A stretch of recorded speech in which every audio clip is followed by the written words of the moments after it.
Hello everyone, welcome back to my YouTube channel. दोस्तों उम्मीद करती हूँ आप सभी बहुत अच्छे होंगे और अपनी तैयारी में व्यस्त होंगे। तो आज के इस वीडियो में हम लोग मैथ पेडागोजी के 30 क्वेश्चंस करने वाले हैं जो कि बहुत ही महत्वपूर्ण है। तो चलिए शुरुआत करते हैं। देखते हैं अपना पहला क्वेश्चन, गणित की प्रकृति कैसी होती है। पहला क्वेश्चन है, गणित की प्रकृति कैसी होती है।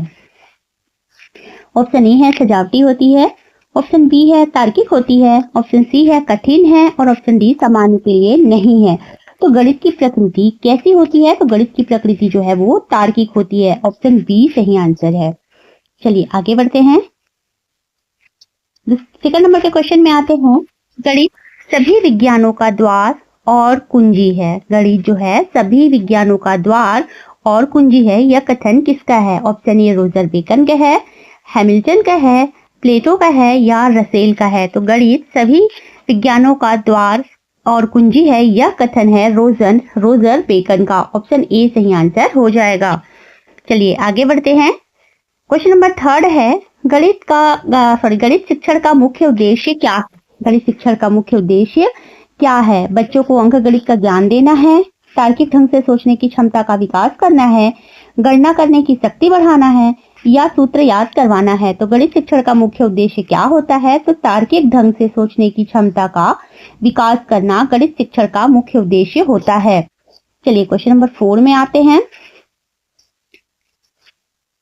प्राथमिक स्तर पर गणित का क्या महत्व है। सांस्कृतिक, सामाजिक, मानसिक या धार्मिक। तो प्राथमिक स्तर पर गणित का महत्व है मानसिक। ऑप्शन सी सही आंसर हो जाएगा। प्राथमिक स्तर पर गणित का मानसिक विचारों पर महत्व होता है, क्योंकि गणित क्या है, तो तार्किक है और तार्किक ढंग से सोचने की क्षमता का विकास करता है। इस वजह से प्राथमिक स्तर पर गणित का महत्व मानसिक सही आंसर हो जाएगा। क्वेश्चन 5 है, ज्यामिति की शुरुआत के लिए सबसे महत्वपूर्ण क्या है। ज्यामिति की शुरुआत के लिए सबसे महत्वपूर्ण क्या है। परिभाषाएं। ऑप्शन बी है स्वयं सिद्ध, ऑप्शन सी है मापन और ऑप्शन डी है गणना। तो ज्यामिति की शुरुआत के लिए सबसे महत्वपूर्ण क्या है, तो ऑप्शन बी सही आंसर हो जाएगा, स्वयं सिद्ध। ये ज्यामिति की शुरुआत के लिए सबसे महत्वपूर्ण होता है। क्वेश्चन नंबर 6 है, उपलब्धि परीक्षण और नैदानिक परीक्षण में क्या अंतर है। उपलब्धि परीक्षण और नैदानिक परीक्षण में क्या अंतर है। उद्देश्यों का अंतर है, प्रकृति का अंतर है, कठिनाई स्तर का अंतर है या डी कोई अंतर नहीं है। क्वेश्चन नंबर 6 का सही आंसर हो जाएगा, उपलब्धि परीक्षण और नैदानिक परीक्षण में क्या अंतर है, तो उद्देश्यों का अंतर होता है। उपलब्धि परीक्षण और नैदानिक परीक्षण में उद्देश्यों का अंतर होता है। चलिए आगे बढ़े। क्वेश्चन नंबर 7 में आते हैं। गणित संक्रियाओं को तेजी से करने के लिए क्या आवश्यक है। गणितीय संक्रियाओं को तेजी से करने के लिए क्या आवश्यक होता है। सूत्रों को रटना, मौखिक अभ्यास, सी है लिखित कार्य या डी है श्याम पट पर कार्य। तो गणितीय संक्रियाओं को तेजी से करने के लिए सबसे महत्वपूर्ण होता है मौखिक अभ्यास। ऑप्शन बी सही आंसर हो जाएगा। क्वेश्चन नंबर 8 में आते हैं। गणित शिक्षण की कौन सी विधि अज्ञात से ज्ञात की ओर चलती है। गणित शिक्षण की कौन सी विधि है जो अज्ञात से ज्ञात की ओर चलती है। आगमन विधि है, निगमन विधि है, विश्लेषण विधि है या संश्लेषण विधि है। तो गणित शिक्षण की कौन सी विधि अज्ञात से ज्ञात की ओर चलती है, तो ऑप्शन सी सही आंसर हो जाएगा, विश्लेषण विधि। विश्लेषण विधि ऐसी विधि होती है जो अज्ञात से ज्ञात की ओर चलती है। तो option C is the correct answer. Question number 9 में आते हैं। गणित शिक्षण की कौन सी विधि विशिष्ट से सामान्य की ओर चलती है। अभी हमने देखा अज्ञात से ज्ञात की ओर कौन सी विधि चलती है, तो विश्लेषण विधि चलती है। अब हमसे पूछा जा रहा है कि विशिष्ट से सामान्य की ओर कौन सी विधि चलती है। आइए ऑप्शन देखते हैं। निगमन विधि चलती है, आगमन विधि चलती है, संश्लेषण विधि या विश्लेषण विधि। तो अज्ञात से ज्ञात की ओर चलने वाली विधि विश्लेषण विधि है और विशिष्ट से सामान्य की ओर चलने वाली विधि जो होती है वो आगमन विधि होती है। ऑप्शन बी सही आंसर हो जाएगा। क्वेश्चन नंबर 10 है, रेखागणित के शिक्षण हेतु सर्वोत्तम विधि कौन सी है। रेखागणित के शिक्षण हेतु सर्वोत्तम विधि कौन सी विधि होती है। ऑप्शन ए प्रदर्शन विधि, ऑप्शन बी आगमन विधि, ऑप्शन सी निगमन विधि और ऑप्शन डी अभ्यास विधि। तो रेखा गणित के शिक्षण हेतु सर्वोत्तम विधि कौन सी होती है? तो ऑप्शन ए प्रदर्शन विधि होती है। चलिए आगे बढ़ते हैं। क्वेश्चन नंबर 11 है, गणित में त्रुटियों की महत्वपूर्ण भूमिका है क्योंकि यह बताती है कि बच्चे की बुद्धि कम है, ये शिक्षक को मूल्यांकन में मदद करती है, ये बताती है कि बच्चे गणित के विचारों को कैसे बनाते हैं, और डी है त्रुटियां गणित में नहीं होनी चाहिए। तो गणित में त्रुटियों की महत्वपूर्ण भूमिका है क्योंकि ये बताती है कि बच्चे गणित के विचारों को कैसे बनाते हैं। तो ऑप्शन सी सही आंसर हो जाएगा। अगला क्वेश्चन है, अबेकस का प्रयोग प्रभावी रूप से किसमें किया जाता है? अबेकस का प्रयोग प्रभावी रूप से किसमें किया जाता है? ज्यामिति समझने में किया जाता है, गिनती और स्थानीय मान सीखने में किया जाता है, सूत्र याद करने में किया जाता है, या लेखन कौशल में किया जाता है। तो अबेकस का प्रयोग प्रभावी रूप से किसमें किया जाता है? तो ऑप्शन बी सही आंसर है। गिनती सीखने और स्थायी मान सीखने में अबेकस का प्रयोग किया जाता है। चलिए आगे बढ़ते हैं। क्वेश्चन नंबर 13 है, गणित के नियम और निष्कर्ष कैसे होते हैं? वस्तुनिष्ठ होते हैं, सार्वभौमिक होते हैं, ए और बी दोनों होते हैं, और केवल व्यक्तिगत होते हैं। तो गणित के जो नियम हैं और निष्कर्ष हैं वो कैसे होते हैं? तो ये दोनों ही होते हैं, वस्तुनिष्ठ और सार्वभौमिक। तो ऑप्शन सी सही आंसर हो जाएगा। चलिए आगे बढ़ते हैं। क्वेश्चन नंबर 14 देख लेते हैं। शून्य की खोज किसने की थी? शून्य की खोज किसने की थी? वराहमिहिर ने की थी, आर्यभट्ट ने की थी, भास्कराचार्य ने की थी, या श्रीधराचार्य ने की थी? तो शून्य की खोज करने वाले कौन थे? तो ऑप्शन बी सही आंसर है, आर्यभट्ट थे। शून्य की खोज आर्यभट्ट के द्वारा की गई थी। क्वेश्चन नंबर 15 में आते हैं। संश्लेषण विधि में हम आगे बढ़ते हैं। संश्लेषण विधि में हम आगे बढ़ते हैं ज्ञात से अज्ञात की ओर, अज्ञात से ज्ञात की ओर, नियम से उदाहरण की ओर, और उदाहरण से नियम की ओर। तो क्वेश्चन नंबर 15 का सही आंसर क्या हो जाएगा कि संश्लेषण विधि में हम आगे बढ़ते हैं तो कैसे बढ़ते हैं? ज्ञात से अज्ञात की ओर बढ़ते हैं।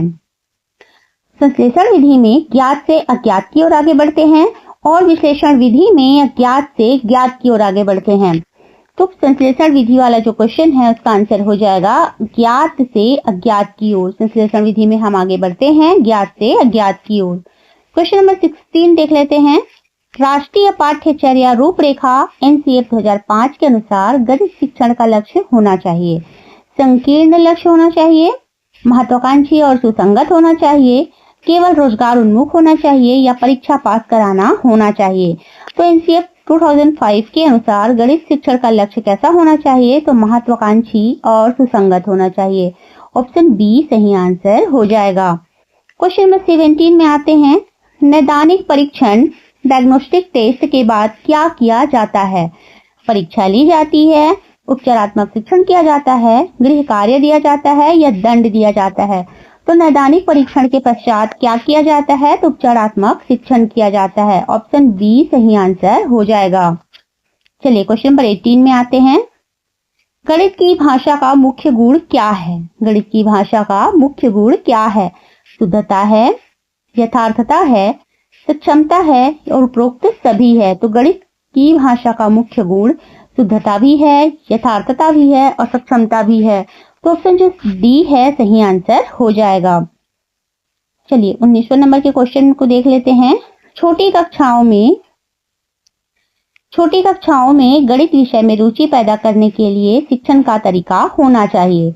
छोटी कक्षाओं में प्री प्राइमरी की बात हो रही है। गणित विषय में रुचि पैदा करने के लिए शिक्षण का तरीका होना चाहिए, रटने वाला होना चाहिए, मनोरंजक एवं खेल संबंधी होना चाहिए, व्याख्यान विधि होना चाहिए, या निगमन विधि होना चाहिए।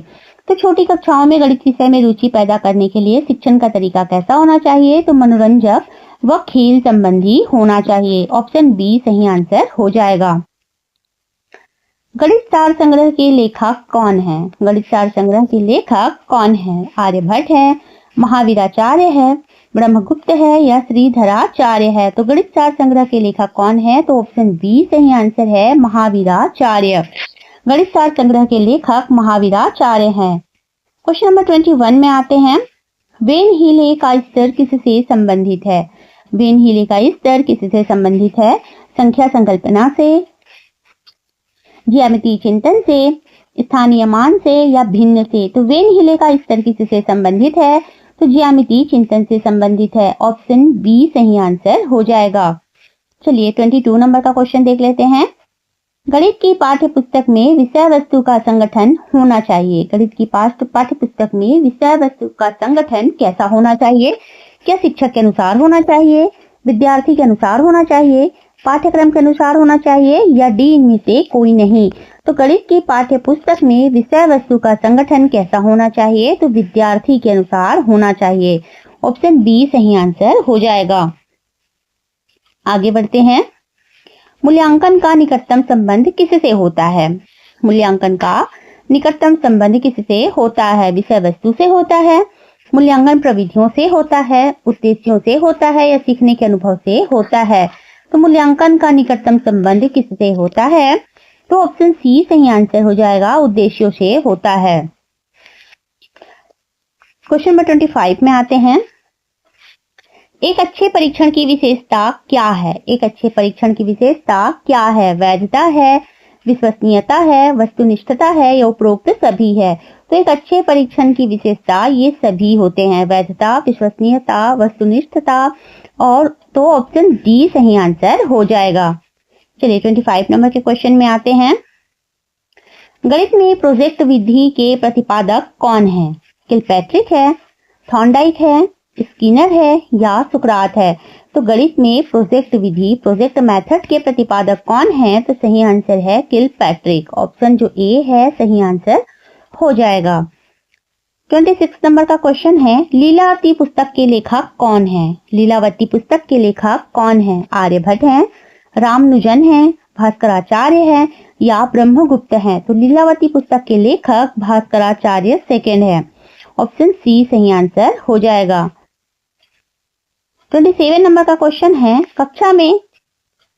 कक्षा में गणितीय मनोरंजन क्रियाएं और चुनौतीपूर्ण पहेलियां जरूरी हैं क्योंकि वे विद्यार्थियों को व्यस्त रखती हैं, वे गणित के प्रति सकारात्मक दृष्टिकोण विकसित करती हैं, वे केवल प्रतिभाशाली बच्चों के लिए है और वे समय खराब करती हैं। तो जो कक्षा में गणितीय मनोरंजन क्रियाएं और चुनौतीपूर्ण पहेलियां जरूरी है क्यों? तो वे गणित के प्रति सकारात्मक दृष्टिकोण विकसित करती है, सकारात्मक दृष्टिकोण विकसित करने में सहायक होती है मनोरंजन क्रियाएं और चुनौतीपूर्ण पहेलियां। तो ऑप्शन बी सही आंसर हो जाएगा। क्वेश्चन नंबर 28 है। गणितीय कौशल में क्या शामिल है? गणितीय कौशल में क्या शामिल है? ए है गणना की शुद्धता, बी है तार्किक चिंतन, सी है समस्या समाधान और डी उपरोक्त सभी। तो गणितीय कौशल में क्या शामिल है? तो ये तीनों ही शामिल हैं, गणना की शुद्धता, तार्किक चिंतन और समस्या समाधान। तो ऑप्शन डी सही आंसर हो जाएगा। 29 नंबर के क्वेश्चन में आते हैं। गणित की भाषा में किसका प्रयोग नहीं होता है? गणितीय सूत्रों का नहीं होता है, गणितीय संकेतों का, गणितीय संख्याओं का या डी अलंकारिक भाषा का? तो गणित की भाषा में किसका प्रयोग नहीं होता है पूछा गया है। तो गणितीय सूत्रों का प्रयोग तो होता है, गणितीय संकेतों का भी होता है, गणितीय संख्याओं का भी होता है, केवल अलंकारिक भाषा का प्रयोग गणित में नहीं होता है। तो ऑप्शन डी सही आंसर हो जाएगा। क्वेश्चन नंबर 30 देख लेते हैं और इस वीडियो का लास्ट क्वेश्चन है। ब्लूम के वर्गीकरण के अनुसार ज्ञान किस पक्ष का हिस्सा है? ब्लूम के वर्गीकरण के अनुसार ज्ञान किस पक्ष का हिस्सा है? संज्ञानात्मक पक्ष का, भावनात्मक पक्ष का, क्रियात्मक पक्ष का या इनमें से कोई नहीं? तो ब्लूम के वर्गीकरण के अनुसार ज्ञान किस पक्ष का हिस्सा है? तो संज्ञानात्मक पक्ष का हिस्सा है। ऑप्शन ए सही आंसर हो जाएगा। तो दोस्तों आज की इस वीडियो में हमने पूरे 30 क्वेश्चंस कंप्लीट किए हैं। मिलते हैं अगले वीडियो में, तब तक के लिए धन्यवाद।